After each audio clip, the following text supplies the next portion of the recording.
요한복음 6장 1절을 보겠습니다.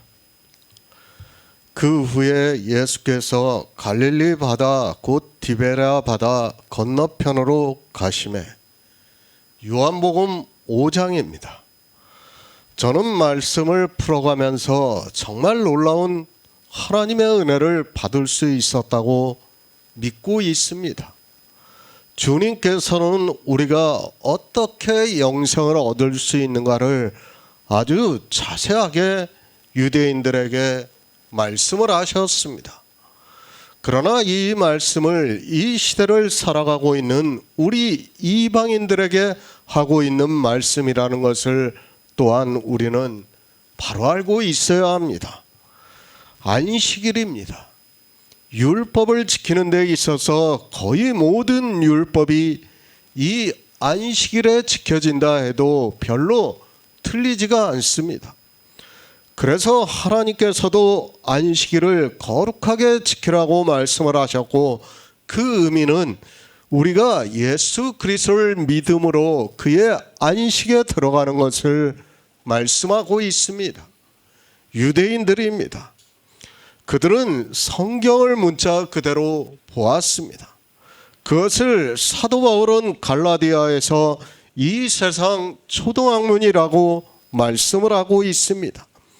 그러니까 성경에 기록이 되어 있는 문자 그대로 율법을 지키고 있는 사람들에게 세상 초등학문을 따르는 자들이라고 말씀을 하고 있습니다. 안식일로부터 시작을 하고 있습니다. 주님께서는 일부러 안식일에 성전에 들어가는, 그러니까 양들이 들어가는 문으로 들어오셨습니다. 왜 그리로 오셨는가 하면 거기에는 38년 된 병자가 있었고, 그것은 이스라엘의 영적인 상태를 비유적으로 말씀하고 있고, 주님께서는 그 병자를 고쳐주셨습니다. 그러고 나서 그 사람에게 자리를 들고 가라고 말씀을 하십니다. 유대인들이 어떻게 합니까? 그 사람에게 내가 안식일에 자리를 들고 가는 것이 옳지 않다고 말을 하고 있습니다. 우리가 성경을 보면 알겠지만 성경을 문자적으로 보면 유대인들의 말이 맞습니다. 그러나 주님께서는 유대인들이 어떻게 할 것을 미리 아시고도 그 사람에게 자리를 들고 가라고 하셨고, 그 후에 그 사람이 주님을 만나고 나서 예수 그리스도께서 자기를 고쳐주셨다고 유대인들에게 말을 하고 있습니다. 그러자 유대인들이 핍박을 했다고 말씀을 하고 있습니다. 유대인들이 안식을 어긴다고 주님을 핍박을 하자 주님께서는 아버지께서 이제까지 일하시니 나도 일한다고 말씀을 하시니까 이제는 하나님을 자기와 동등으로 삼았다고 하면서 예수님을 죽이려고 하고 있고, 그에 대해서 주님께서는 아버지와 아들이 왜 동등하신가에 대해서 5장 전체에서 말씀을 하고 있습니다. 아버지와 아들입니다. 주님께서는 요한복음 5장에서 그것에 대해서 말씀을 하셨습니다. 왜 이 말씀을 하셨다고 생각을 합니까? 물론 유대인들이 예수 그리스도를 영접하지 않는다는 것을 아시기 때문에 말씀을 하셨습니다. 그러나 아직까지도 유대인들은 예수 그리스도를 믿지 않고 있다는 것을 알아야 하고, 그들은 신약 성경 자체도 안 보고 있습니다. 누가 봅니까? 우리 이방인들이 신약 성경을 보고 있습니다. 그러면 아버지와 아들의 동등하심에 대해서 누구에게 말씀을 하고 있습니까? 바로 우리 이방인들에게 하고 있는 말씀이라는 것을 알아야 합니다. 이방인들이 아버지와 아들의 동등하심을 믿지 않는 것을 아시기 때문에 주님께서는 이방의 빛으로 오셨기 때문에 우리 이방인들에게 말씀을 하고 있습니다. 우리 인생의 이성입니다. 아버지와 아들의 동등하심을 도무지 믿을 수 없습니다. 아니, 저 역시도 마찬가지라는 것을 알아야 합니다. 하나님은 영이십니다. 그런데 주님께서는 이 세상에 육신을 입고 오셨습니다. 그분이 유일하신 하나님이라는 것을 어떻게 믿을 수 있겠습니까? 우리 인생의 이성으로는 도무지 믿을 수 없기 때문에 주님께서 그것에 대해서 하나하나 말씀을 하고 있습니다. 믿지 못합니다. 그래서 아리우스 같은 사람이 나왔습니다. 그는 예수 그리스도께서는 육신을 입고 오신 선지자라는 것을 주장을 했습니다. 그것에 대해서 당시 200~300년대의 사람들이 치열한 논쟁이 있었습니다. 그리고 아타나시우스라는 사람은 삼위일체를 주장하게 되었고, 당시 니케아 공회에 참석을 한 1800명의 교부들이 찬성을 해서 그때부터 기독교는 삼위일체라는 신을 믿게 되었습니다. 믿지 못합니다. 주님께서는 우리 인생들을 지으신 분입니다. 우리 인생의 심장과 폐부까지도 감찰하시는 분이고, 인생들이 어떻게 할 것을 너무도 잘 알고 계시는 분입니다. 그래서 요한복음 5장을 통해서 아버지와 아들이 동등하심에 대해서 말씀을 하셨지만, 기독교라는 종교인들은 성경에서 증거를 받지 못하고 자기들이 만든, 그러니까 당시 철학과 사상으로 만든 삼일체라는 신을 만들었고, 이제까지 기독교에 변하지 않는 신이 되고 말았습니다. 주님께서는 삼위일체를 말씀을 하셨습니까? 요한복음 5장에서 성령에 대해서 단 한마디라도 말씀을 하셨습니까?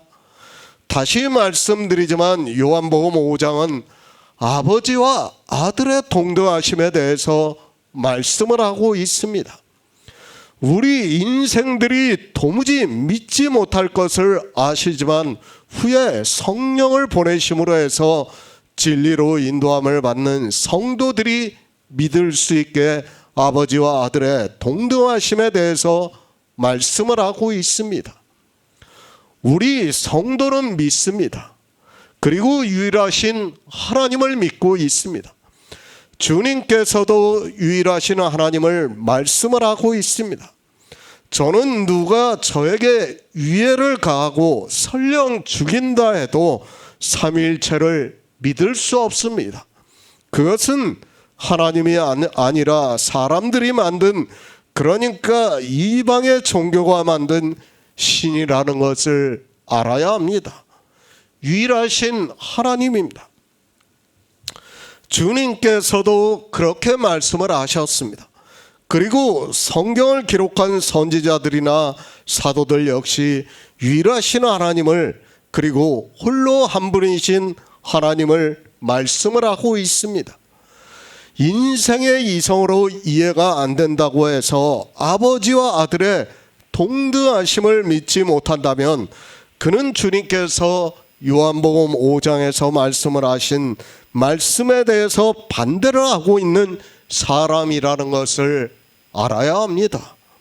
성경입니다. 우리는 기독교의 교리에서 증거를 받은 사람이 아닙니다. 반드시 성경에서 증거를 받아야 합니다.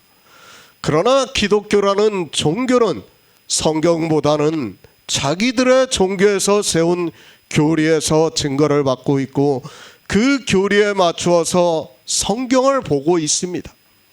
심지어는 성경에 대해서 폄하를 하고 있고, 성경이 잘못 기록이 되어 있다고, 번역이 되어 있다고 말을 하고 있습니다.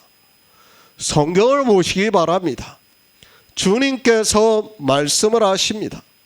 너희가 성경에서 영생을 얻는 줄 생각하고 성경을 상고하거니와 이 성경이 내게 대하여 증거하는 것이라고 말씀을 하고 있습니다.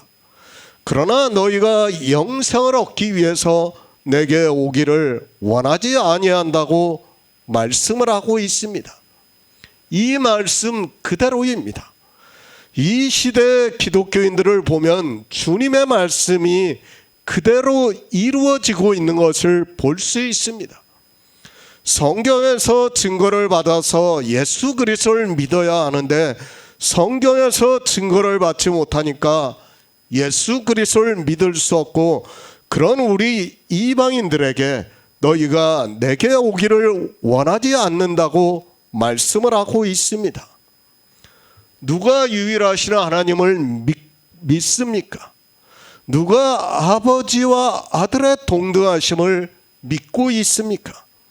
주님께서 요한복음 5장 전체를 통해서 말씀을 하고 있지만 사람들은 성경에서 증거를 받기를 원하지 않고 있습니다. 심지어는 사람이 쓴 책을 강해를 하고 있는 것이 이 시대 기독교인들이라는 것을 알아야 합니다. 모세의 율법입니다. 이 시대에 누가 모세의 율법에서 예수 그리스도를 증거를 하고 있습니까? 모세의 율법에서 예수 그리스도를 증거를 하면 성경을 알레고리하게 풀고 있다고 말을 하고 있고, 이미 200년도 되기 전에 기독교라는 종교에 의해서 이단으로 정죄가 되었던 것을 교회사를 통해서 알 수 있습니다. 새 번역을 보겠습니다. 그 뒤에 예수께서 갈릴리 바다 곧 디베랴 바다 건너편으로 가시니, 하나님의 은혜입니다. 이 시대를 보시기 바랍니다. 율법을 지키지 않는 교회가 거의 없는 것으로 알고 있습니다. 이 한 가지만 해도 그들은 저주를 받아야 한다는 것을 모르고 있습니다. 그러나 우리는 진리의 성령을 보내주심으로 해서 복음을 듣게 하시고 행함이 있는 믿음이 있게 하시고 있습니다. 대방동에 있는 교회입니다. 우리 교회에 세상적으로 지혜가 있는 자가 있습니까? 세상적으로 유명한 자가 있습니까? 정말 아주 적은 사람들이 여기에 모여서 교제를 나누고 있습니다. 그러나 사도 바울의 말씀과 같이 세상에 미련한 자들을 택하사 세상에 지혜로운 자들을 부끄럽게 하시고 있습니다. 그들은 모릅니다. 그러나 우리는 알고 있습니다. 그들이 부끄러움을 당한다는 것을 성경을 통해서 잘 알고 있습니다. 이 모든 것이 우리가 세상 사람들에 비해서 특별해서가 아니라 도리어 하나님께서 긍휼히 여기시고 불쌍히 여겨주심으로 해서 복음을 듣고 믿을 수 있게 역사를 하고 있습니다. 성경입니다. 우리는 성경을 신뢰해야 합니다. 이 시대 기독교인들은 성경을 신뢰하지 않고 있습니다. 특히 이성적 지식이 많은 사람일수록 성경을 폄하를 하고 있는 것을 볼 수 있습니다. 그 자체가 얼마나 교만한 행위인가를 알아야 합니다. 주님께서는 성경에서 증거를 받으라고 말씀을 하고 있는데 자기가 보고 있는 성경을 폄하를 하면서 어떻게 증거를 받을 수 있겠습니까? 요한복음 5장입니다. 우리는 아버지와 아들의 동등하심을 믿고 있고 유일하신 하나님을 믿는 성도로 살아가고 있습니다. 왜 그런가 하면 아무리 이방의 종교가 거대하고 그들이 세상적으로 뛰어나다 해도 주님께서 성경에 그렇게 말씀을 하고 있기 때문에 성경대로 믿고 있습니다. 그 후입니다. 주님께서 갈릴리 바다 곧 디베랴 바다 건너편으로 가셨다고 말씀을 하고 있습니다. 디베랴는 갈릴리 서부 해안에 있는 도시라고 알려져 있습니다. 우리가 성경을 보는 단 한 가지 이유는 영생을 얻기 위해서입니다. 그런 지명에 대해서 아는 것은 큰 의미가 없다고 생각을 하고 있습니다. 요한복음 6장 2에서 4절을 보겠습니다. 큰 무리가 따르니 이는 병인들에게 행하시는 표적을 보미러라. 예수께서 산에 오르사 제자들과 함께 거기 앉으시니 마침 유대인의 명절인 유월절이 가까운지라. 새 번역을 보겠습니다. 큰 무리가 예수를 따라갔다. 그것은 그들이 예수가 병자들을 고치신 표징들을 보았기 때문이다. 예수께서 산에 올라가사 제자들과 함께 앉으셨다. 마침 유대 사람들의 명절인 유월절이 가까운 때였다. 성경입니다. 주님께서 이 세상에 오셔서 하신 일이 많이 있습니다. 사도 요한은 요한복음을 마치면서 예수의 행하신 일이 이외에도 많으니 만일 낱낱이 기록이 된다면 이 세상에서라도 이 기록된 책에 두기에 부족한 줄 안다고 말씀을 하고 있습니다. 실제 그렇습니다. 주님이 비록 우리가 생각하기에는 짧은 시간이라고 할 수 있을지 모르겠지만 3년 반 동안 예수 그리스도로서의 우리를 구원하시고자 하는 많은 일을 하셨습니다. 구속의 일뿐 아니라 주님의 행적 하나하나가 다 중요한 사건이라고 할 수 있습니다. 성경입니다. 그러나 제자들이 그 모든 말씀을 다 기록하지는 않았습니다. 왜 그런가 하면 성경은 영생에 대한 말씀을 하기 위해서 기록했습니다. 예수님께서 하신 모든 일이 다 중요한 것은 사실이지만 성경을 통해서 우리에게 밝히 보여주시고자 하는 것은 영생이라는 것을 늘 기억하면서 성경을 보아야 한다고 믿고 있습니다. 저는 그렇게 보고 있습니다. 창세기부터 모든 말씀을 볼 때 늘 영생에 대해서 생각을 하면서 보고 있습니다. 영생을 얻게 하시는 일을 이루시기 위해서 주님이 이 세상에 오셨다는 것을 믿고 구약은 선지자들을 통해서 예언을 하게 하셨고 신약은 주님이 이 세상에 오셔서 이루신 일들을 말씀을 하고 있다고 믿고 있습니다. 성경은 그렇게 보아야 합니다. 이미 5장에서 주님께서 말씀을 하셨습니다. 최소한 유대인들은 성경을 볼 때 영생을 생각하면서 보았습니다. 그러나 이방의 종교인들은 그렇게 보는 것이 아니라 그저 교회 안에 나와서 예수 그리스도를 믿으면 영생을 얻은 것으로 생각을 하고 이제는 그 외에 다른 것을 얻기 위해서 그리고 하기 위해서 성경을 본다고 해도 틀리지가 않습니다. 제가 제 인척을 만났습니다.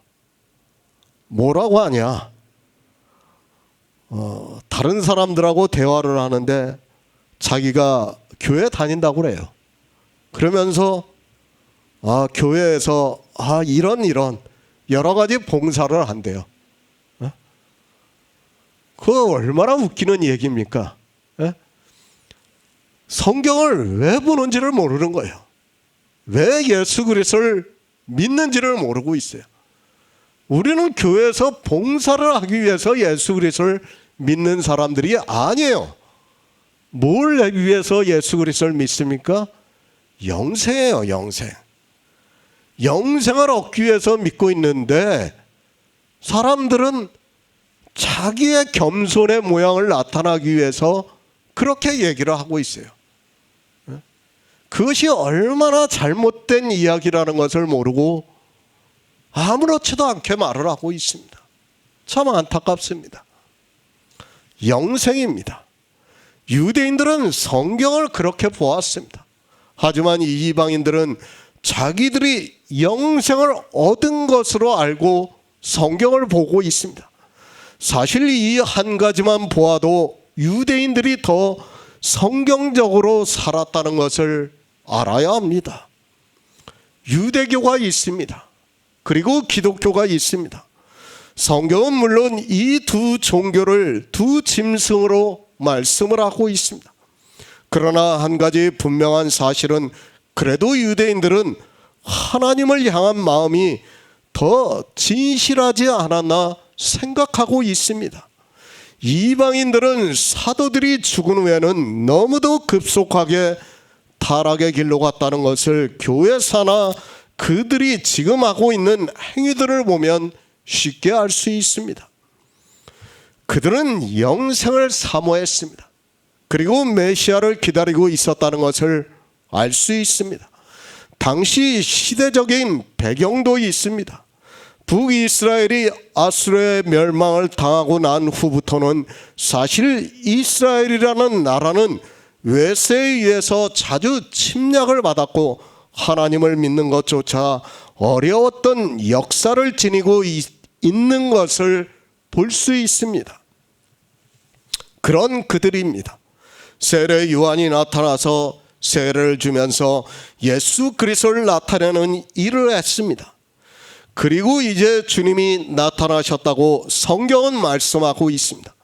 또 주님께서 여러 가지 표적을 나타내시니까 사람들은 자기들이 기다리고 있는 메시아가 나타났다고 생각을 하고 있었습니다. 바리새인들입니다.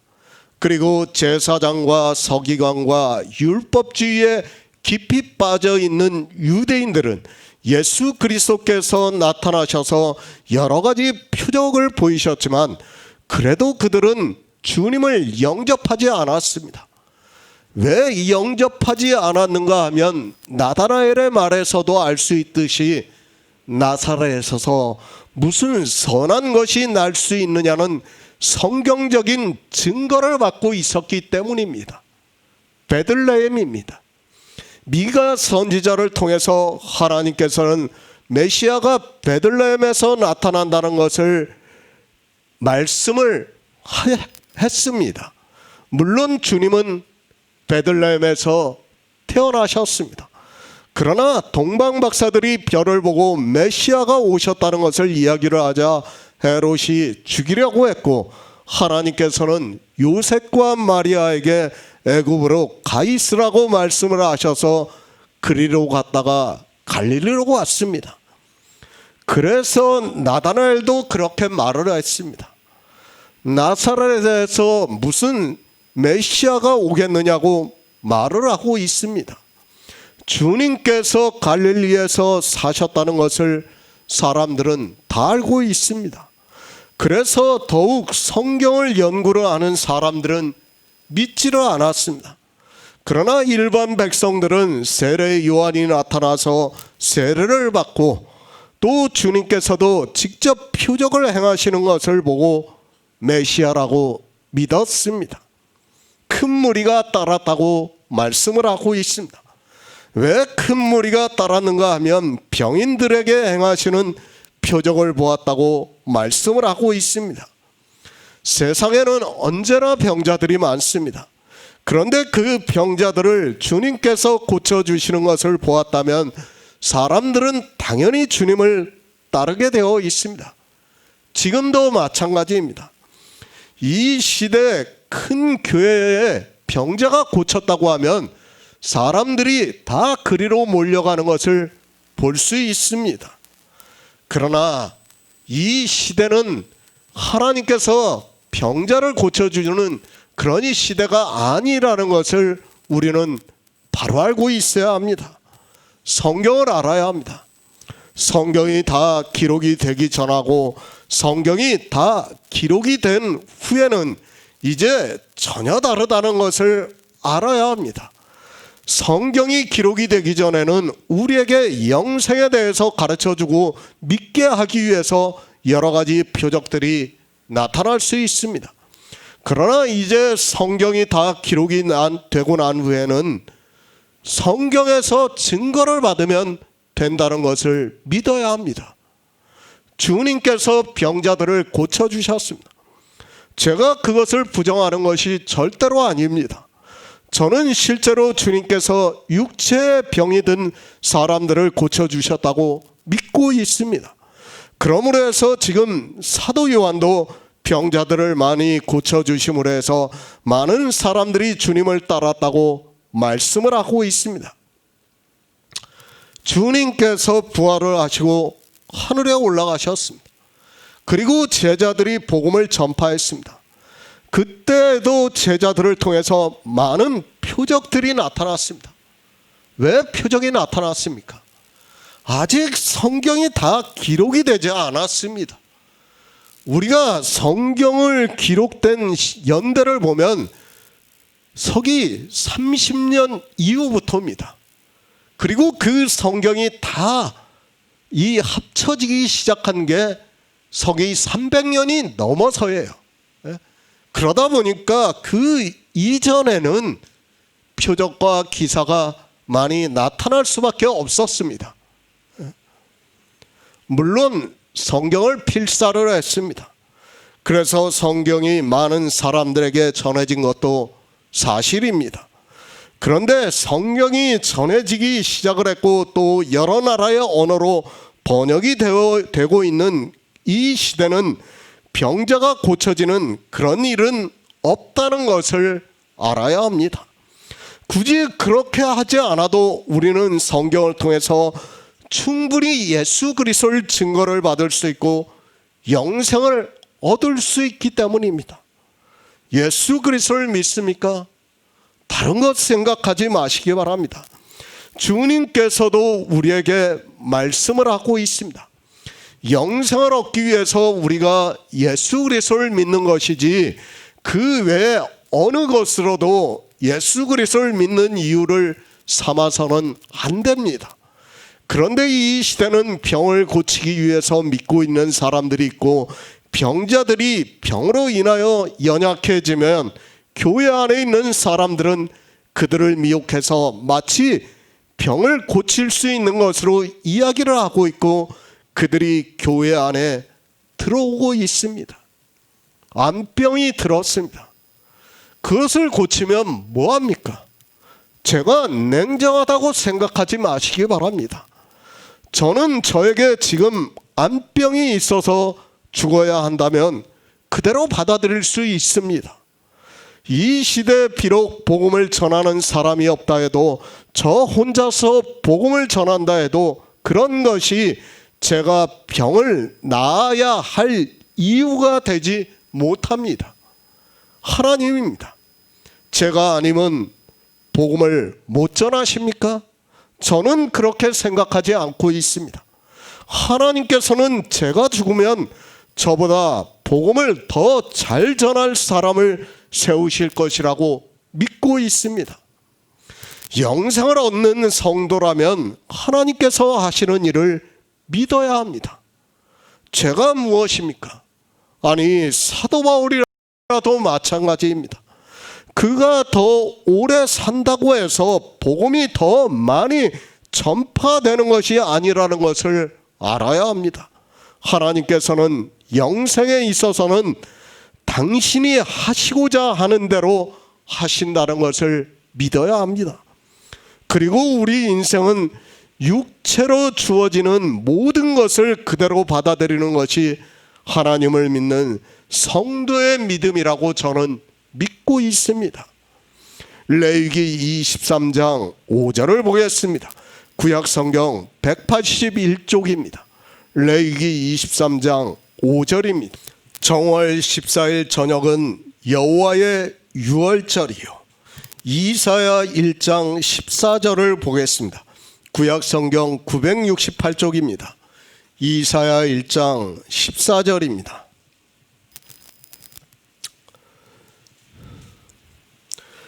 내 마음이 너희의 월삭과 정한 절기를 싫어하나니 그것이 내게 무거운 짐이라.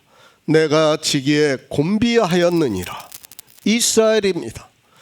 그들의 시간은 저녁부터 해서 다음날 저녁까지라는 것을 알아야 합니다. 안식일도 마찬가지고 절기도 역시 마찬가지입니다. 정월 14일부터 15일 저녁까지가 유월절이라는 것을 알아야 합니다. 이런 날짜는 중요하지 않다는 것을 알고 성경을 보아야 합니다. 사도 요한입니다. 유대인의 명절인 유월절이 가까이 왔다고 말씀을 하고 있습니다. 왜 사도 요한은 레위기에 있는 말씀과 같이 여호와의 유월절이라고 하지 않고 유대인의 명절이라고 말씀을 하고 있습니까? 절기에 대해서는 이미 충분히 말씀을 드렸다고 생각을 하고 있습니다. 하나님께서 절기를 정하셨습니다. 그리고 그 절기를 여호와의 절기라고 말씀을 하고 있습니다. 레위기에서 정월 14일 저녁은 여호와의 유월절이라고 말씀을 하고 있습니다. 그런데 사도 요한은 유월절을 말씀할 때 유대인의 명절이라고 말씀을 하고 있습니다. 왜 그렇습니까? 절기는 분명히 예수 그리스도께서 이 세상에 오셔서 우리를 구원하시는 시간표라는 것을 말씀을 했습니다. 그리고 우리 역시 이 절기에 따라 구원을 받는다는 것을 말씀을 했습니다. 하나님께서는 분명히 우리를 구원하시기 위해 시간표로 절기를 정하셨습니다. 그런 의미에서는 여호와의 유월절이 맞기 때문에 레위기에서 그렇게 말씀을 하고 있습니다. 무슨 말씀입니까? 영적인 의미로는 분명히 여호와의 유월절이 맞습니다. 하나님께서는 절기를 정하시고 매년 이스라엘로 지키게 하셨습니다. 왜 매년 지키게 하셨는가 하면 그들이 의미를 잊지 않게 하기 위해서입니다. 그러나 그들은 매년 그 날짜에 율법에 정해진 대로 절기를 지켰습니다. 성경은 의미입니다. 예수 그리스도에 대해서 증거를 하고 있다고 말씀을 했습니다. 이 유월절도 역시 예수 그리스도께서 이 세상에 오셔서 영생을 주시는 모든 구속의 일을 이루시고 십자가에서 죽으시고 3일 만에 영으로 부활하시는 것을 의미로 하고 있고, 이 절기의 첫 단의 열매를 흔들어서 드리는 것은 예수 그리스도의 부활을 의미를 하고 있습니다. 바로 이런 뜻입니다. 날짜와 형식이 중요한 것이 아니라 영생에 대해서 알면 그것은 여호와의 유월절이 되고 있습니다.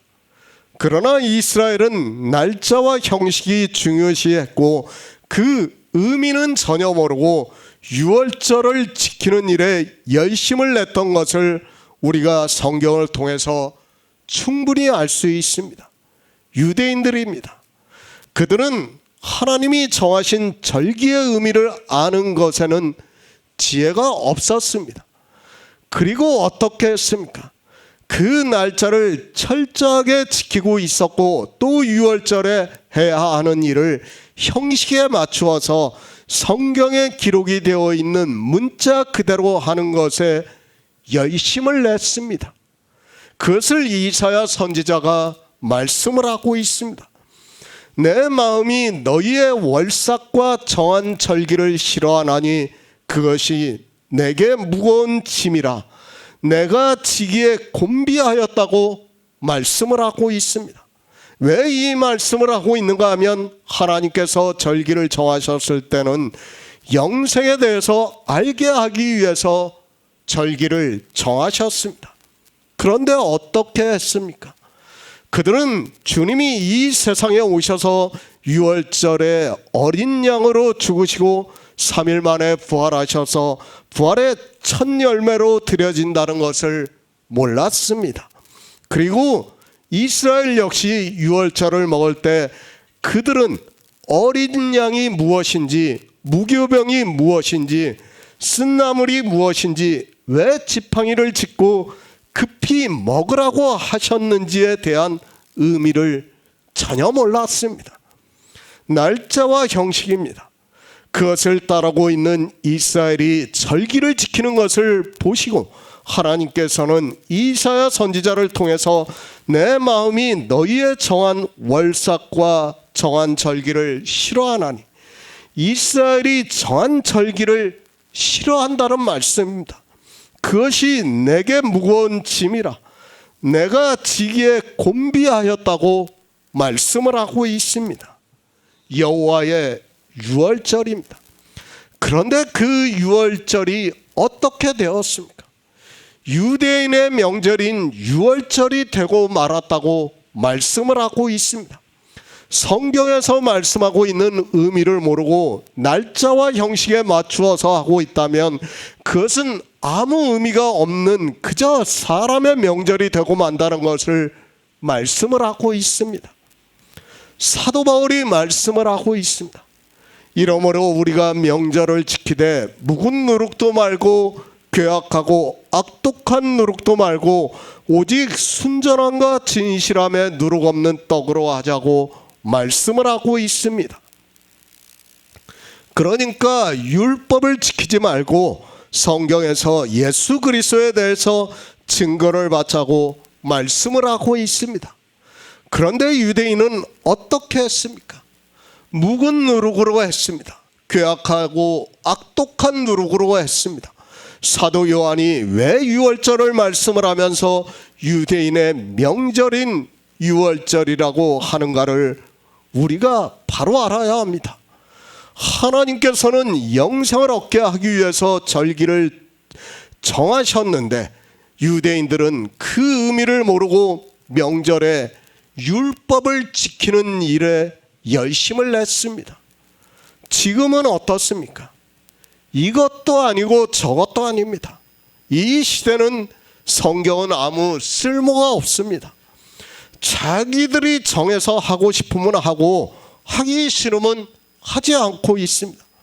성경에 없는 절기를 만들어서 마음대로 지키고 있는 것을 볼 수 있습니다. 이 시대 교회 안에서 지키고 있는 절기 역시 이 이방의 종교인들의 명절인 절기라는 것을 알아야 합니다.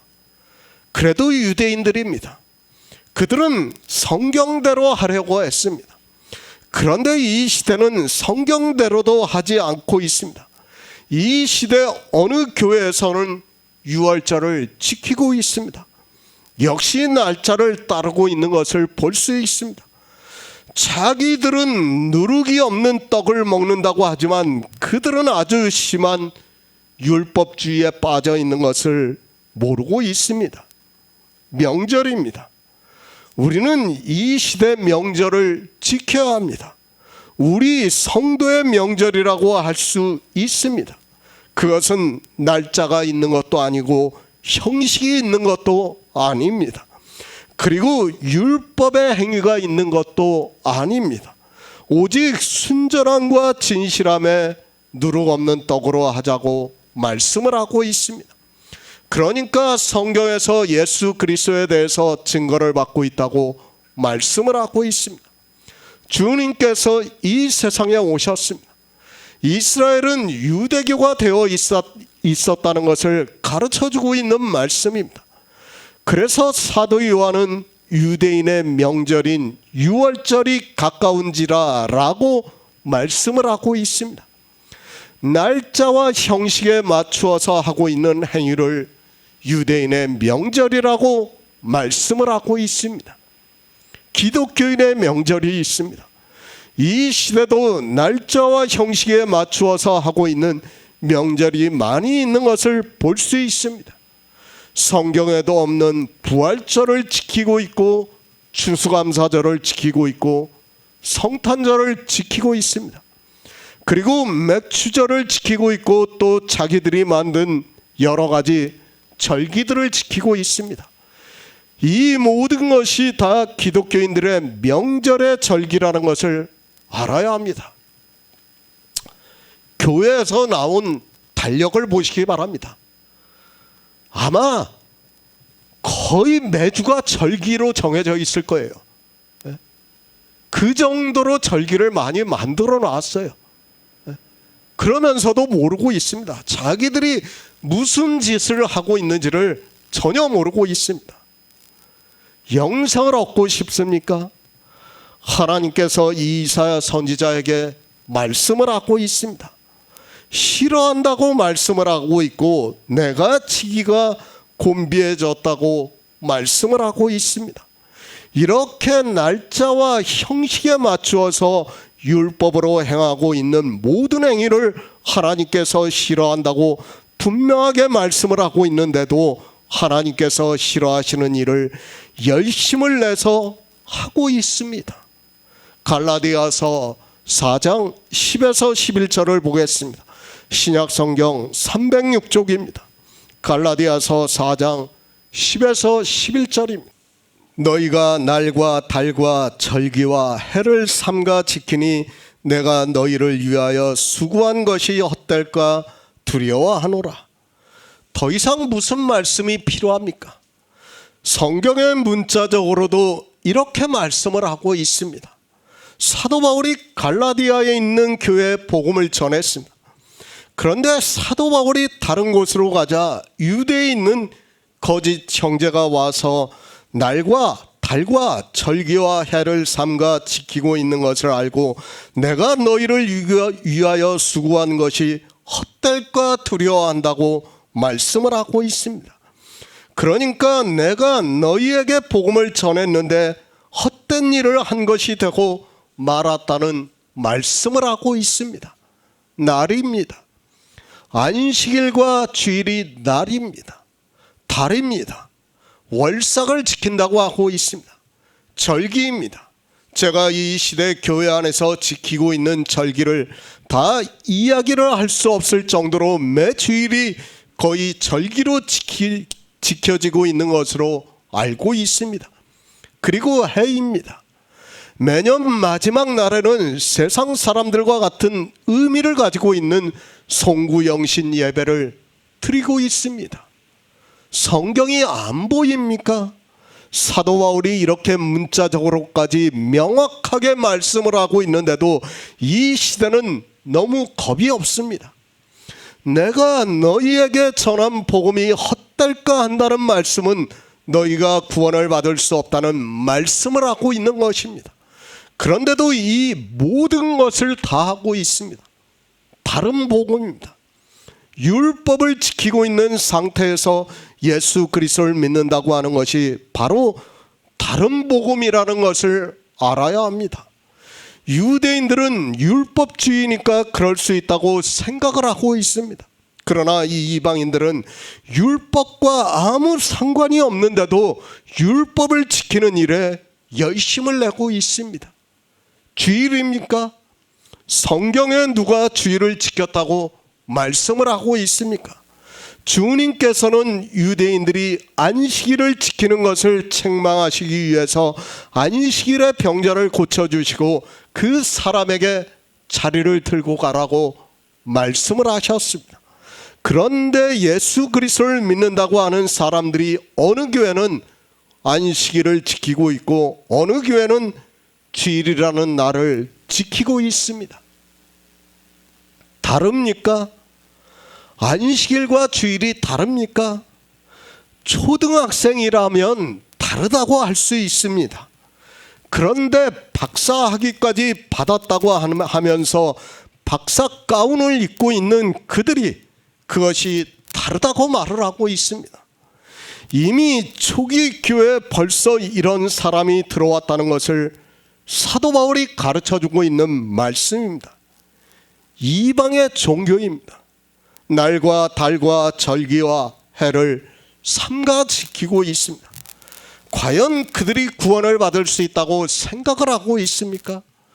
아마 이 시대 주님이 오셔서 성도 중에 누군가가 일요일에 결혼식을 한다면 참석을 하셔서 축하를 해주시면서 아마도 유대인들과 그렇게 하신다면 아마도 유대인들과 똑같은 반응을 보일 것입니다. 일요일입니다. 성경에 주일이라는 날이 없습니다.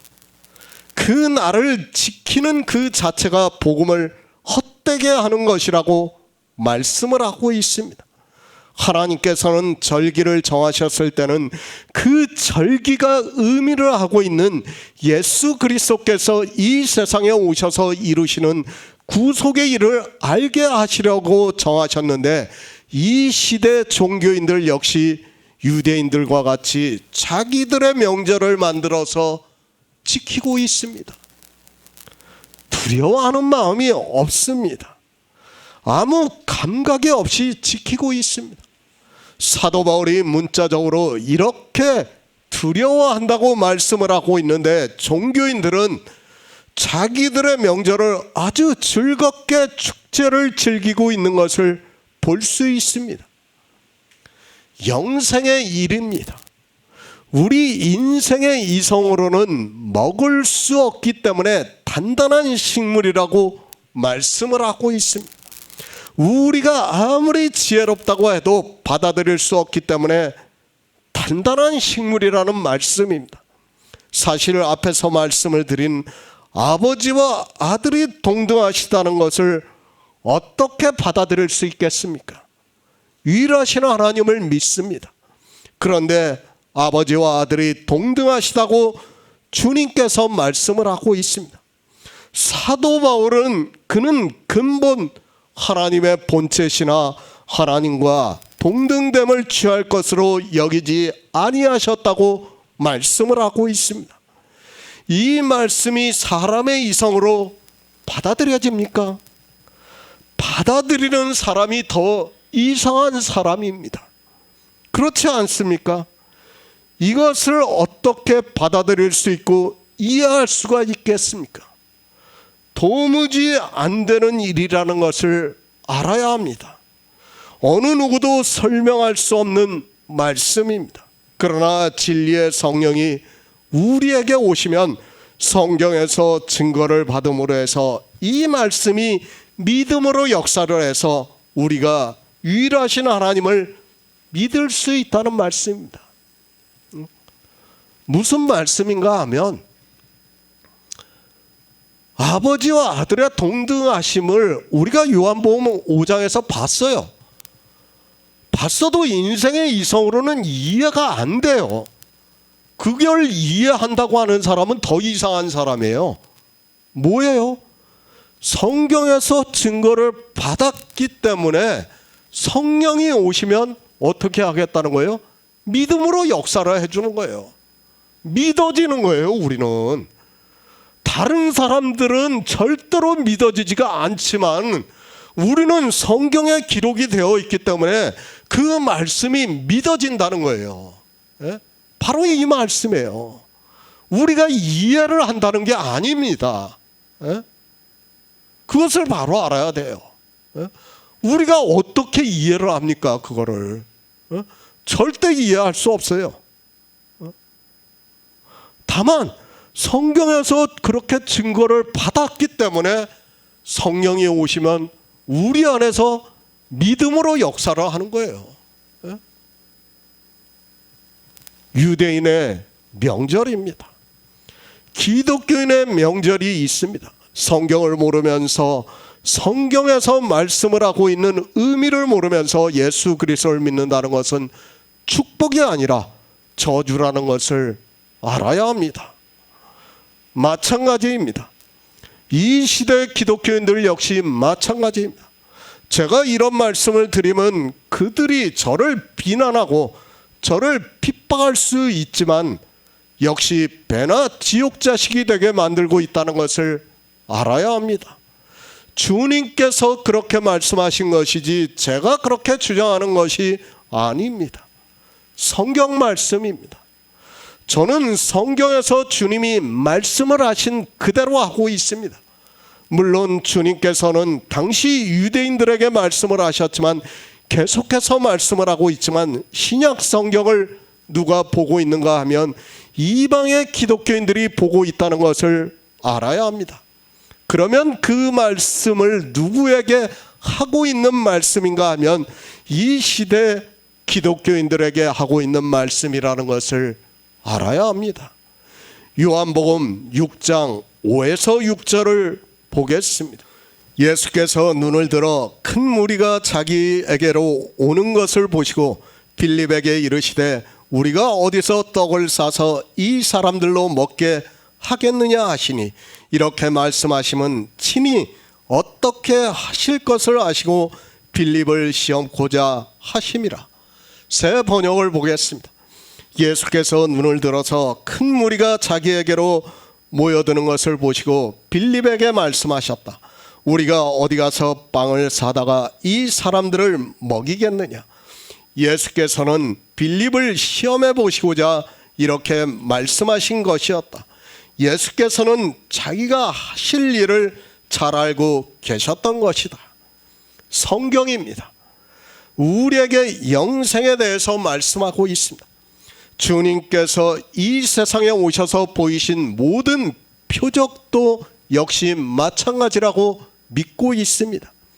성경에 기록이 되어 있는 주님께서 하신 일은 우리 영생의 일을 비유와 예표로 보여주신 것임을 알고 성경을 보아야 합니다. 샤머니즘에 빠지지 마시기 바랍니다. 주님께서는 우리 인생들에게 표적을 보여주시려고 이 세상에 오신 것이 아니라는 것을 알아야 합니다. 절대로 아닙니다. 성경은 육체의 일을 말씀하고 있지 않습니다. 죽으면 썩어 없어지는 육체에 대해서 굳이 말씀할 필요성이 없다는 것을 알아야 합니다. 이 시대는 주님께서 말씀을 하신 아버지께서 자기 속에 생명이 있는 것과 같이 아들 속에도 생명이 있게 하셨다는 말씀을 전혀 모르고 있습니다. 이 생명입니다. 예수 그리스도 속에 있는 생명입니다. 이 생명에 대해서 듣지를 못했습니다. 그러다 보니까 성경을 볼 때 성경이 풀어지지가 않고 있습니다. 이 생명에 대해서 알아야 영의 일을 깨달을 수 있는데 성경이 오시지 않아서 아무것도 모르면서 성경을 이 세상 초등학문으로 만들고 있고 표적을 보면서 샤머니즘에 빠지고 있는 것을 볼 수 있습니다. 영생의 말씀입니다. 사도 바울은 예수 그리스도를 아는 것이 가장 고상하다고 말씀을 하고 있습니다. 세상의 어느 지혜보다 예수 그리스도를 알아서 영생을 얻는 것이 얼마나 고상한 지혜인가를 알아야 합니다. 그런데 생명에 대해서 모르다 보니까 성경을 보면서도 예수 그리스도에 대한 말씀이 얼마나 고상한 줄을 모르고 그 사람들은 샤머니즘에 빠지고 있는 것을 볼 수 있습니다. 요한복음입니다. 사도 요한은 생명에 대해서 말씀을 하고 있습니다. 저도 강해를 쓰면서 요한복음을 새롭게 보고 있습니다. 이 강해를 시작하기 전까지만 해도 영의 일을 조금 더 자세히 알고 싶은 마음에 시작을 했는데 하나님께서는 성령을 보내주시고 지혜를 주셔서 참으로 놀라운 생명에 대해서 자세하게 가르쳐주고 있습니다. 당시 시대적 상황입니다. 계속해서 말씀을 하고 있지만 이스라엘은 수백 년 동안 외세에 의해서 침략을 받고 살았습니다. 특히 솔로몬 성전이 회파가 되고 바벨론에 포로가 되어 갔다가 돌아와서 정말 어려운 가운데서 스룹바벨 성전을 지었습니다. 그러나 그 성전 역시 헬라에서 분리된 나라의 왕인 안티오쿠스 에스파네스에 의해서 완전히 회파가 되고 말았습니다. 성전이 없었습니다. 그러자 로마에서 헤롯을 왕으로 삼았습니다. 그 헤롯은 우리가 잘 알고 있는 대로 에서의 자손으로 알고 있습니다. 그런 그가 유대인의 왕으로 있으면서 그들의 신뢰를 받기 위해서 성전을 짓기 시작했고 주님이 오셨을 때 46년 동안 짓고 있다고 말을 하고 있습니다. 그때 주님이 오신 것입니다. 그리고 주님께서 여러 가지 표적을 보이시고 또 복음을 전파하시고 계속해서 말씀을 하고 있습니다. 특히 병자들을 고쳐주시고 많은 병자들이 주님께로 왔고 큰 무리가 주님께로 왔다고 말씀을 하고 있습니다. 당시 5천 명은 정말 많은 숫자입니다. 교통이 있습니까? 그리고 다른 지역에서 주님을 따라온다는 것이 쉽지가 않습니다. 디베라 지방이라고 말씀을 하고 있는데 그 지방에 사는 사람들 거의 모두가 주님께로 왔다는 것을 알아야 합니다. 저도 정확하게 그 지방의 인구가 얼마가 되는지를 모르겠습니다. 디베라입니다. 아주 작은 항구 도시로 알려지고 있습니다. 그러니까 우리나라로 하면 아주 작은 어촌 마을이라고 생각을 하면 됩니다. 이 시대도 작은 어촌에 가면 사람들이 그렇게 많지 않습니다. 그런데 당시 5천 명이 왔다는 말씀은 그 지방에 사는 거의 모든 사람이 왔고 주변 마을에 있는 사람들까지 왔다는 말씀이 되고 있습니다. 빌립입니다. 주님께서 빌립에게 말씀을 하시고 있습니다. 사도 요한은 우리가 어디서 떡을 사서 사람들로 먹게 하겠느냐 하시니 이렇게 말씀하시면 친히 어떻게 하실 것을 아시고 빌립을 시험코자 하심이라고 말씀을 하고 있습니다. 왜 빌립이라고 생각을 합니까? 12명의 제자가 있습니다. 그런데 주님께서는 빌립에게 묻고 있습니다. 아니, 빌립을 시험하시고 계시고 있다고 말씀을 하고 있습니다. 사도 빌립입니다. 우리가 성경을 보면 알겠지만 사도 빌립은 성경에서 요한복음에서만 기록이 되어 있는 것을 볼 수 있습니다. 요한복음 1장 45절을 보겠습니다. 신약성경 144쪽입니다. 요한복음 1장 45절입니다. 빌립이 나다나엘을 찾아 이르되 모세가 율법에 기록하였고 여러 선지자가 기록한 그 일을 우리가 만났으니 요셉의 아들 나사렛 예수니라. 사도 빌립입니다. 사도 요한만이 그에 대해서 기록했다는 것을 알아야 합니다. 정말 계속해서 이 빌립에 대해서 말씀을 하고 있습니다. 왜 그런가 하면 저는 정말 빌립과 나다나엘은 특별한 사람이라고 생각을 하고 있습니다. 성경에서 유일하게 이 두 사람만이 모세가 기록한 율법에서 그리고 여러 선지자가 기록한 성경에서 예수 그리스도를 보았다고 말씀을 하고 있습니다. 유대인들입니다. 그들이 얼마나 많이 성경을 보았습니까? 그러나 어느 누구도 빌립과 같이 말씀을 하고 있지 않습니다. 또 이방의 기독교라는 종교가 되고 난 후에 빌립과 같이 성경을 보고 풀어서 글을 남겨놓은 사람이 없다는 것을 우리는 알고 있어야 합니다. 물론 하나님의 은혜입니다. 그리고 빌립을 통해서 우리에게 가르쳐 주시고자 하는 하나님의 뜻이 있다고 저는 믿고 있습니다. 빌립이 비록 요한복음에서만 두세 번 기록이 되고 다른 성경에 전혀 기록이 되어 있지 않지만 그를 통해서 우리는 많은 것을, 아니 너무도 중요한 것을 알게 되었습니다. 그런 빌립입니다. 저는 이 사도에 대해서 높이 평가를 하고 있습니다.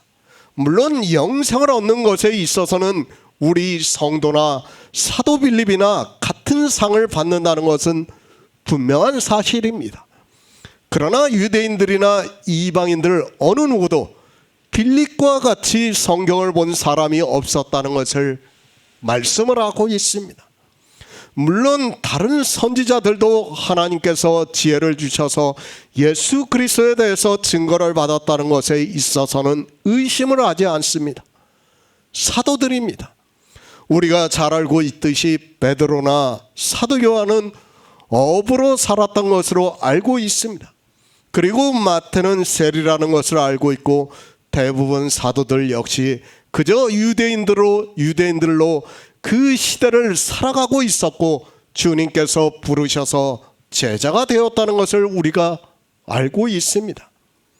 그러나 빌립은 어떻습니까? 나다나엘에게 모세가 율법에 기록하였고 여러 선지자가 기록한 그 일을 우리가 만났으니 요셉의 아들 나사렛 예수라고 말을 하고 있습니다. 그는 성경에서 이미 예수 그리스도에 대해서 증거를 받았고 성경을 나름대로 연구를 했던 사람으로 보이고 있습니다. 그러니까 주님의 말씀과 같이 영생을 얻고자 성경을 상고한 사람이라는 말씀입니다. 사도 빌립입니다.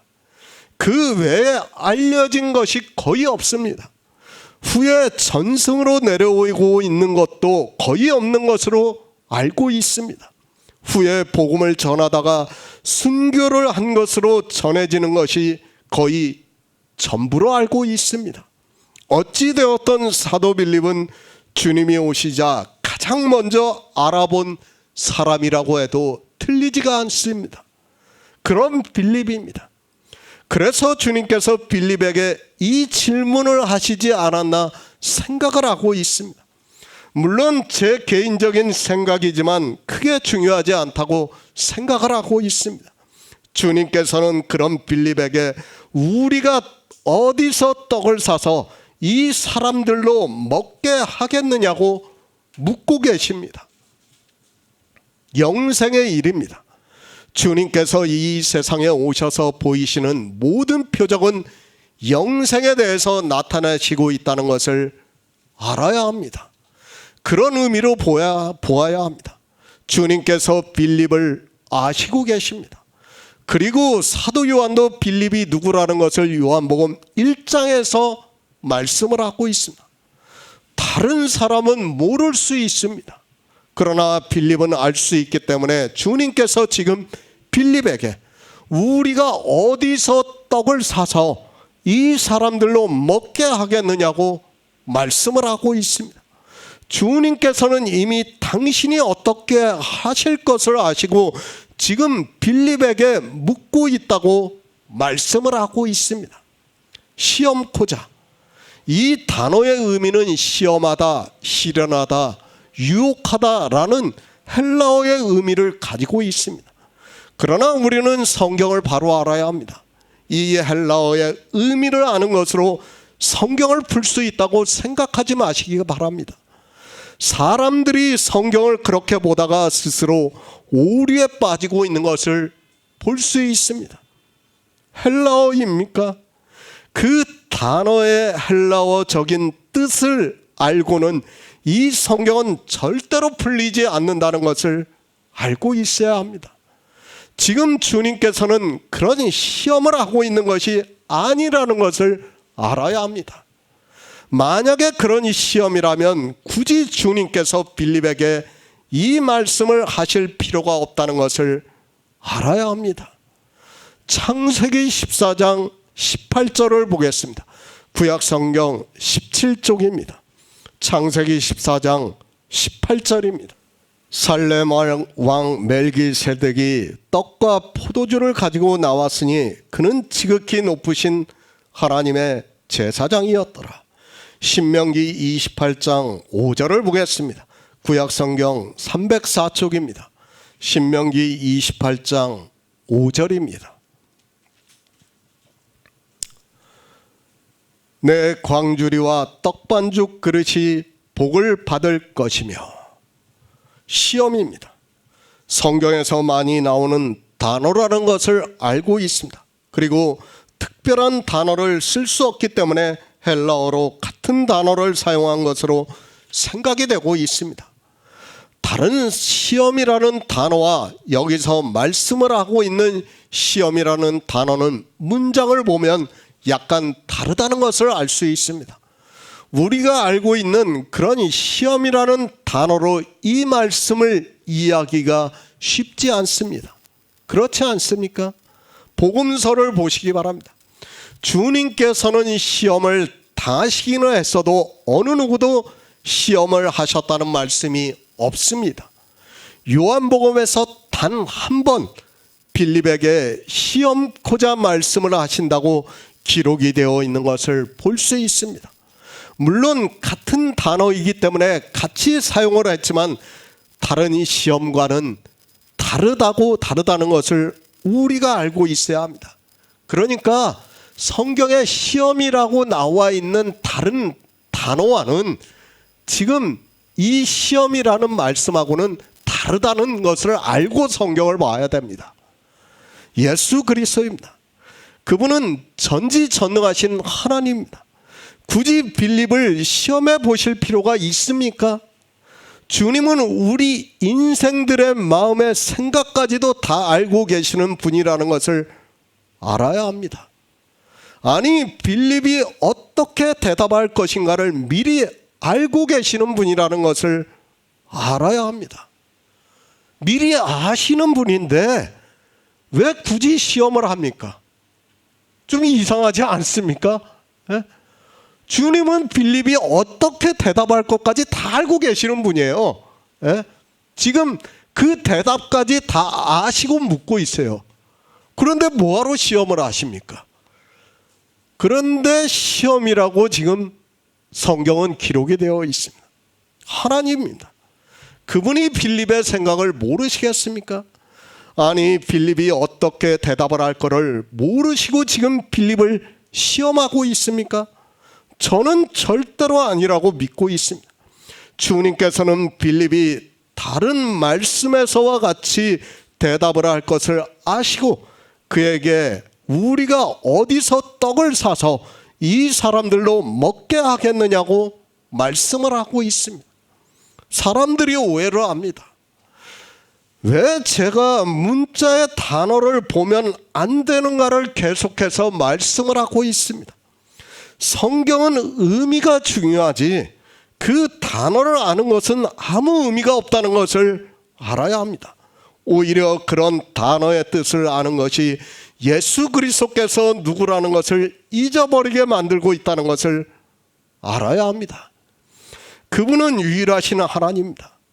우리 인생들을 지으신 분이라는 것을 알아야 합니다. 그런데 마치 그분이 빌립이 어떻게 대답을 할 줄 모르고 시험을 하는 것과 같이 이 말씀을 생각을 하면 안 됩니다. 주님께서는 친히 어떻게 하실 줄도 미리 아시고 계시고 있고 또 빌립의 대답을 알고 계시는 분이라는 것을 알아야 합니다. 그것을 다 알고 지금 말씀을 하고 있는 거예요. 그걸 알고 지금 이 말씀을 봐야지 마치 시험을 한다 그렇게 생각하고 이 말씀을 보면 안 됩니다. 시험입니까? 그것이 아니라 빌립의 대답을 듣고 싶어서 물어보신 것입니다. 그런데 그것을 딱히 우리 언어로 표현할 수 없으니까 시험이라는 같은 단어를 사용하고 있다는 것을 알아야 합니다. 주님께서는 빌립이 각 사람으로 조금씩 받게 할지라도 200데나리온의 떡이 부족하리이다 라고 대답할 것을 미리 아시고 지금 빌립에게 묻고 계시다는 것을 알아야 합니다. 거의 모든 목사들입니다. 빌립이 믿음이 없는 것으로 이야기를 하고 있습니다. 물론 맞습니다. 아직 성령이 오시지 않았기 때문에 빌립에게는 그만한 믿음이 없는 것은 사실입니다. 그러나 목사들이 이야기하는 것과 같이 빌립이 마치 대답을 굉장히 잘못한 것으로 이야기를 해서는 안 됩니다. 주님은 아십니다. 다만 확인을 하고 빌립의 대답을 듣고 싶었고 그 대답을 성경에 기록하게 하도록 빌립에게 묻고 계신다는 것을 알아야 합니다. 빌립이 아니라 어느 누구라도 주님께서 하시는 일을 아직까지는 모르고 있습니다. 그렇기 때문에 주님께서는 그것을 이제 말씀을 하기 위해서 아니 이제 뒤에 떡에 대해서 말씀을 하기 위해서 빌립의 대답을 듣고 그것을 성경에 기록하기를 원하시고 있습니다. 이해가 안 됩니까? 지금 어느 제자에게 묻더라도 주님이 원하시는 대답을 들을 수 없다는 것을 알고 계십니다. 그럼에도 주님께서는 빌립에게 우리가 어디서 떡을 사서 이 사람들로 먹게 하겠느냐고 묻고 계십니다. 그것은 문자적으로 기록이 되어 있는 것과 같이 시험을 하고자 하시는 것이 아니라 그 대답을 듣기를 원하시는 것입니다. 이해가 안 될 수가 있습니다. 아니, 제가 말씀을 하는 것을 도무지 받아들이기 힘들다는 것을 알고 있습니다. 그러나 우리는 바로 알아야 합니다.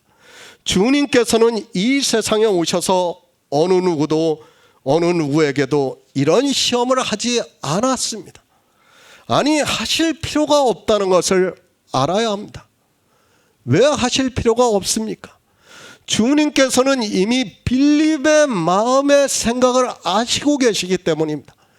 빌립이 각 사람으로 조금씩 받게 할지라도 200데나리온의 떡이 부족하다고 대답할 줄을 아시고 계신다는 것을 믿어야 합니다. 예수 그리스도는 우리가 믿는 하나님이라는 것을 알고 이 말씀을 보아야 합니다. 주님께서 말씀을 하십니다.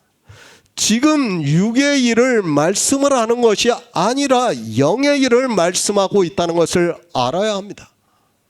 실제 육의 일입니다.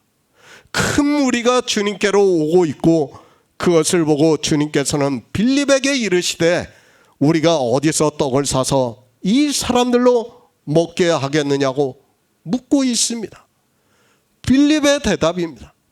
주님께서는 미리 아신다고 대답을 하셨습니다. 말씀을 했습니다. 전능하신 하나님께서는 이미 빌립이 각 사람으로 조금씩 받게 할지라도 200데나리온의 떡이 부족하다고 말할 것을 아시고 말씀을 하고 있다는 것을 알아야 합니다.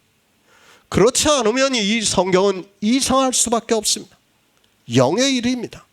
실제 그 무리가 주님께 오고 있습니다. 그것을 먹이시기 위해서 빌립에게 묻고 있습니다.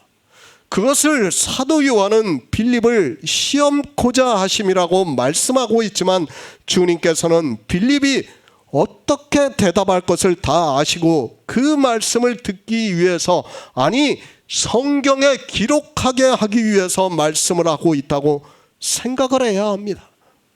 떡을 삽니다.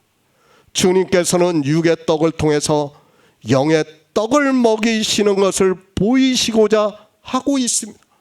그러나 아직까지 성령을 받지 못하고 있는 제자들은, 아니 빌립의 대답은 역시 육의 떡으로 대답할 수밖에 없습니다. 주님께서는 영의 일을 말씀하시고 빌립은 육의 생각을 가지고 대답을 하고 있다는 말씀입니다. 요한복음 6장입니다. 이제 뒤에서 생명의 떡에 대해서 말씀을 하고 있습니다. 이 생명의 떡에 대해서 말씀을 하시기 전에 육의 떡을 가지고 빌립에게 대답을 듣고 계시고 있다는 말씀입니다. 빌립은 결코 대답을 잘못한 것이 아니라, 물론 빌립이 모세가 기록한 율법에서 그리고 여러 선지자가 기록한 성경에서 예수 그리스도를 보고 있지만 영의 떡에 대해서는 깨닫지를 못하고 있습니다. 무슨 말씀입니까? 메시아가 오신다는 것은 성경에서 증거를 받고 있다는 말씀이에요. 그러나 뭐예요? 영생에 대해서는 모르고 있다는 거예요. 지금 빌립도 메시아가 오신다는 것은 알고 있지만 예수 그리스도에 대해서 증거를 받았지만은 하나님의 나라와 생명과 예수 그리스도와 아버지와 동등하심에 대해서 분명히 앞에서 지금 말씀을 하셨지만은 모르고 있다는 거예요. 지금 그걸 가르쳐 주는 거예요, 우리한테. 예수 그리스도입니다. 그분은 창조주라는 것을 믿어야 합니다. 그분이 왜 빌립에게 이 질문을, 그분은 굳이 빌립에게 이 질문을 하지 않아도 됩니다. 그리고 빌립으로 나오는 대답을 굳이 듣지를 않아도 됩니다. 그러나 주님께서는 아직 영의 일에 대해서 잘 모르고 있는 빌립에게 이 말씀을 하고 있습니다. 이제 요한복음 6장에서 생명의 떡에 대해서 말씀을 하시니까 제자들이 듣고 너무 어렵다고 말을 하고 있습니다. 너무 어렵습니다. 생명의 떡을 말씀을 하니까 제자들이 너무 어렵다고 말을 하면서 누가 이 말씀을 듣겠느냐고 말을 하고 있습니다. 그리고 그 중에 많은 사람들이 다 물러가고 제자들만 남았다고 하면서 주님께서 너희도 가려느냐고 말씀을 하고 있습니다. 이 말씀의 시작입니다. 우리는 바로 알아야 합니다. 주님께서 이 세상에 오셔서 사람들에게 육체가 먹는 떡을 먹이시기 위해서 이 세상에 오셨다고 생각하지 마시기 바랍니다. 주님은 그런 것에 전혀 관심이 없습니다. 지금 주님께서는 그래도 성경에서 예수 그리스도를 증거를 받고 있는 빌립에게 큰 무리가 자기에게 오심을 보시고 이 질문을 하고 있습니다. 빌립입니다. 그는 성경에서 모세가 율법에 기록했고 여러 선지자가 기록한 그 일을 만났다고 나다나엘에게 증거를 한 사람입니다. 그러면 주님께서 떡에 대해서 빌립에게 떡에 대해서 말씀을 하셨으면 그는 성경에서 증거를 받은 대로 대답을 해야 된다는 말씀입니다. 그렇지 않습니까? 창세기에서 살렘 왕 멜기세덱이 떡과 포도주를 가지고 나왔으니 그는 지극히 높으신 하나님의 제사장이었다는 말씀에서 예수 그리스도를 증거를 받았으면 그는 히브리서에 말씀하는 것과 같이 예수 그리스도라는 증거를 받았다는 말씀입니다. 모세의 율법입니다. 신명기 28장을 그가 보았으면 내 광주리와 떡반죽 그릇이 복을 받을 것이라는 말씀을 주님께서 이 세상에 오셔서 율법의 요구를 다 이루심으로 해서 이제 6장에서 주님께서 나는 생명의 떡이라고 말씀을 하시는 것과 같이 주님의 말씀이 복이 있는 말씀이라는 것을 증거를 받았다는 말씀입니다. 빌립입니다. 다른 제자들이라면 모르겠습니다. 그러나 빌립은 우리가 요한복음 1장에서 사도 요한이 말씀하는 것을 보았습니다. 그걸 빌립이라면 주님께서 지금 시험하시는 말씀에 바로 대답을 했어야 합니다. 그런데 주님께서는 이미 빌립이 어떻게 대답할 줄을 아시고 시험을 하셨다고 말씀을 하고 있습니다. 시험이라기보다는 이 질문의 대답을 듣기 위해서 묻고 계신다는 말씀을 하고 있습니다. 주님께서 묻고 있습니다. 빌립에게 어디서 떡을 사서라고 말씀을 하고 있습니다. 인간적으로 이해할 수 있게 질문을 하고 있습니다. 그러나 모세의 율법에서 그리고 여러 선지자가 기록한 성경에서 예수 그리스도에 대해서 증거를 받았다면 빌립은 창세기에서 아브라함에게 떡과 포도주를 가지고 영접을 나온 멜기세덱을 생각을 했어야 합니다. 그리고 신명기의 말씀입니다. 주님께서 율법을 다 지키셨습니다. 그러므로 해서 떡반죽 그릇이 복을 받으면 5천 명이 아니라 5만 명이라도 충분히 먹이고 남는다는 것을 알아야 합니다. 그렇지 않습니까? 그런데 성경은 분명히 주님께서 떡을 주시고 그 떡을 먹음으로 해서 우리가 생명을 얻을 수 있다는 것을 말씀을 하고 있지만 빌립 역시 메시아가 오신다는 증거를 받았지 영의 일에 대해서는 전혀 모르고 있다는 말씀입니다. 지금 그 질문입니다. 이제 뒤에서 주님께서는 나는 하늘로서 내려온 산떡이라고 말씀을 하시고 내 살은 참된 양식이라고 말씀을 하고 있습니다. 그런데도 빌립이 메시아에 대해서 증거를 받았다고 영의 일에 대해서는 전혀 모르고 있는 것을 알 수 있습니다. 메시아가 온다는 것은 증거를 받았어요. 그러나 그게 영의 일이라는 것을 빌립도 모르고 있다는 거예요. 이제 우리가 15장 16절에 가면 또 말씀해요. 빌립이 묻습니다. 주님께. 아버지를 보였으면 좋겠다고 묻습니다. 그러니까 빌립아, 네가 나와 지금까지 같이 있었는데 아버지를 보이라고 하면 어떻게 하느냐, 그렇게 말씀을 하세요. 그러니까 영의 일은 모른다는 거예요. 그러니까 성경에서 예수 그리스도를 증거를 받는 것과 영의 일을 아는 것은 또 다른 문제라는 것을 지금 가르쳐주고 있는 거예요, 우리에게. 시편 78편 25절을 보겠습니다. 구약성경 859쪽입니다. 시편 78편 25절입니다. 사람이 권세 있는 자의 떡을 먹으며 하나님이 식물을 충족히 주셨도다. 어디서 떡을 사서? 주님께서는 진짜 떡을 사시겠다고 지금 말씀을 하고 있습니까? 그것이 아니라 주님께서는 떡을 주시겠다고 말씀을 하고 있습니다. 그러니까 주님이 바로 생명의 떡입니다. 빌립에게 질문을 하신 것은 성경에서 예수 그리스도의 증거를 받은 빌립 역시 아직 성령이 오시지 않으니까 인간적인 대답을 할 수밖에 없다는 것을 보여주시고 있습니다. 그래도 빌립 아닙니까? 그는 예수님을 처음 보고 나서 모세가 율법에 기록하였고 여러 선지자가 기록한 그 일을 만났다고 말을 하고 있습니다.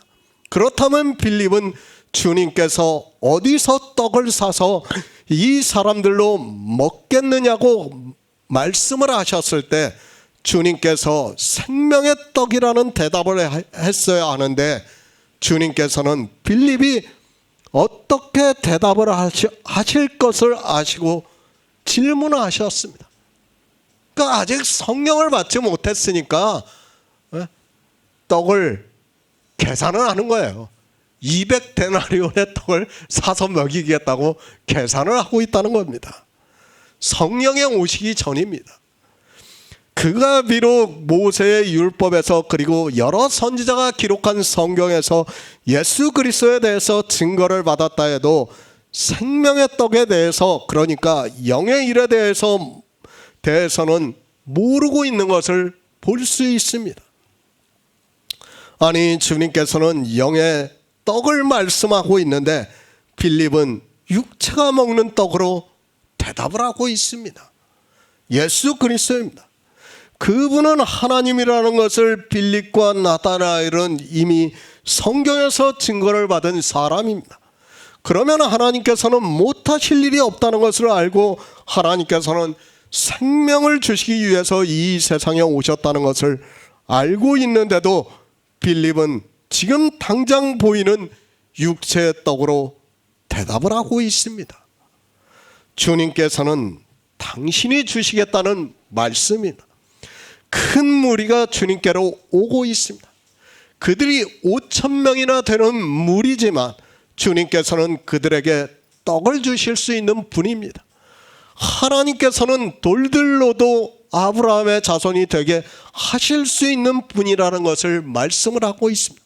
그러나 하나님께서 5,000명이 되는 사람들이라 해도 그들에게 떡을 못 먹이시겠습니까? 단어는 시험입니다. 그러나 주님께서는 지금 빌립의 생각을 확인을 하고 있습니다. 성령이 오시기 전에 빌립이 어떤 대답을 하고 있는가를 확인을 하시고 있다는 것을 알아야 합니다. 그러나 사람들은 지금 주님께서 빌립에게 무슨 질문을 하고 계시는 줄을 전혀 모르고 있습니다. 5,000명입니다. 아니 5만 명이라 해도 마찬가지입니다. 그렇지 않습니까? 하나님께서는 광야에서 거의 200만 명을 먹이셨어요. 아무 문제가 되지 않아요. 예? 지금 우리는 이 질문의 핵심을 바로 알아야 돼요. 예?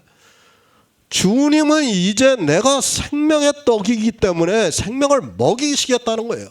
그리고 이미 앞에서 뭐라고 하셨어요? 아버지와 나가 동등하다는 것을 말씀했어요. 그리고 빌립은 누구예요? 이미 증거를 받았다고 하는 사람이에요.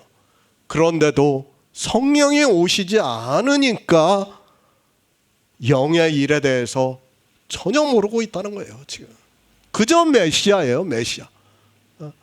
육의 일로 메시아를 기다리고 있다는 겁니다. 주님은 생명을 주시기 위해서 이 세상에 오셨습니다.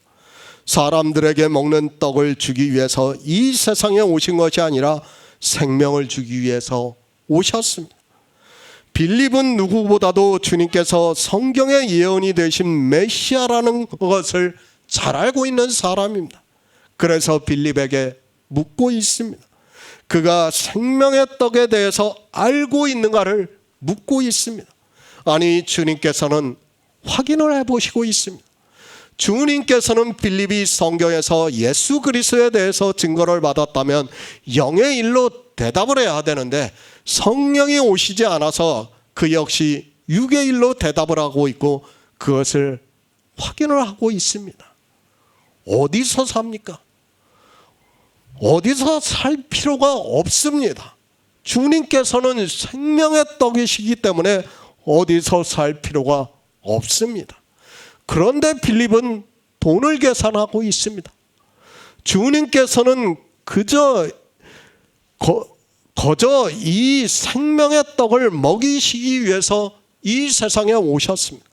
5,000명에게 실제 떡을 먹이시는 기적을 보이시고 있지만 그것은 주님에게 있어서 아무것도 아니라는 것을 우리가 알고 있어야 합니다. 그렇지 않습니까? 이미 앞에서 주님께서는 누구신가를 말씀했습니다. 아버지와 아들이 동등하시다는 것을 요한복음 5장에서 말씀을 하셨습니다. 그러면 생각해 보시기 바랍니다. 빌립이 모세가 기록한 율법에서 예수 그리스도를 보았다고 말을 하고 있습니다. 이스라엘입니다. 그들이 출애굽을 할 때 어떻게 했습니까? 장정만 60만 명이라고 말씀을 하고 있습니다. 전체 인구를 200만 명이라고 추산을 하고 있습니다. 그런데 하나님께서는 그들에게 만나를 주심으로 해서 그들이 40년 동안 굶지 않았다고 말씀을 하고 있습니다. 그것이 중요한 것이 아니라 영의 생명에 대해서 알아야 되는데 메시아로만 알고 있지 영의 생명에 대해서 하나님의 나라에 대해서는 전혀 모르고 있다는 거예요. 지금 빌립도. 주님께서 앞에서 다 말씀을 하셨습니다. 그러면 빌립은 어떻게 대답을 해야 합니까? 빌립은 더구나 성경에서 예수 그리스도에 대해서 증거를 받았습니다. 당연히 창세기의 말씀을 생각을 했어야 하고 또 신명기의 율법에서 예수 그리스도께서 율법을 다 지키심으로 해서 떡반죽 그릇이 복을 받았다는 것을 알고 영의 일로 대답을 했어야 한다는 말씀입니다. 사지 않아도 됩니다. 우리는 예수 그리스도를 알아야 합니다. 그러나 바로 앞에서 주님께서 유대인들과 제자들이 듣고 있는 가운데서 아버지와 아들의 동등하심에 대해서 말씀을 했습니다. 그러나 그 말씀을 듣고도 빌립은 깨닫지를 못하고 있습니다. 그뿐 아니라 이제 6장에서 내 살은 너희를 위하는 생명의 떡이라고 말씀을 하시니까 사람들이 다 물러갔다고 말씀을 하고 있습니다. 생명입니다. 주님께서는 생명에 대해서 말씀을 하고 있습니다. 그리고 이 생명의 떡을 어디서 사서 이 사람들로 먹게 하겠느냐고 빌립에게 질문을 하자 빌립은 돈을 계산하고 있는 것을 볼 수 있습니다. 주님께서는 영의 일에 대해서 계속해서 말씀을 하고 있습니다. 그러나 사람들은 아니 제자들조차 너무 어렵다고 말을 하고 있습니다. 성령이 오시지 않으면 어려워요. 받아들일 수가 없어요. 예? 지금 그 말씀을 하는 겁니다. 우리는 알아야 합니다. 주님께서 지금 무슨 말씀을 하고 계시는가 하면 제자들에게 생명의 떡을 먹이시고 있습니다. 그러니까 빌립에게 이 질문을 하신 것도 생명의 떡이 무엇이라는 것을 알게 하시고 계십니다. 그러니까 주님께서는 제자들에게 유월절을 먹이시고 계신다는 것을 나타내시고 있습니다. 빌립과 같은 사람입니다. 그가 얼마나 대단한 사람입니까? 빌립과 나다나엘을 제외하고는 어느 누구도 성경에서 그렇게 말씀을 한 사람이 없다는 것을 알아야 합니다. 그러나 그런 빌립도 주님께서 말씀을 하시는 생명의 떡을 먹이시는 것을, 그러니까 주님의 질문을 이해를 못하고 아니 앞에서 아버지와 아들의 동등하시다는 것을 듣고도 이 질문에 대답을 엉뚱하게 하고 있는 것을 볼 수 있습니다. 그러니까 성경을 보고 있지만 영의 생명과 하나님의 나라에 대해서는 아무도 모르고 있다는 거예요. 성령이 오시기 전에는 아무도 깨달을 수 없다는 것을 말씀을 하고 있습니다. 요한복음 6장 7절을 보겠습니다. 빌립이 대답하되 각 사람으로 조금씩 받게 할지라도 200데나리온의 떡이 부족하리이다. 새 번역을 보겠습니다. 빌립이 예수께 이렇게 대답하였다. 이 사람들에게 모두 조금씩이라도 먹게 하려면 빵 200데나리온 어치를 가지고도 충분하지 못합니다. 예수 그리스도입니다. 그분은 유일하신 하나님으로 알고 믿어야 합니다. 주님께서는 요한복음 5장에서 아버지와 아들이 동등하시다는 것을 여러 가지로 해서 말씀을 했습니다. 그리고 그 후에 갈릴리 바다 곧 디베라 바다 건너편으로 가셨다고 말씀을 하고 있습니다. 주님께서 많은 병인들을 고쳐주셨습니다. 그리고 많은 사람들이 주님께서 나오시는 것을 보고 말씀을 하고 있습니다.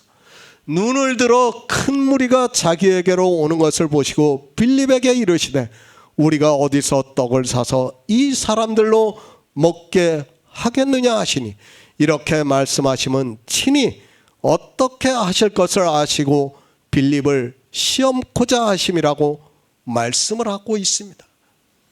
우리 인생의 생각은 거기까지라는 거예요. 거기까지라는 거.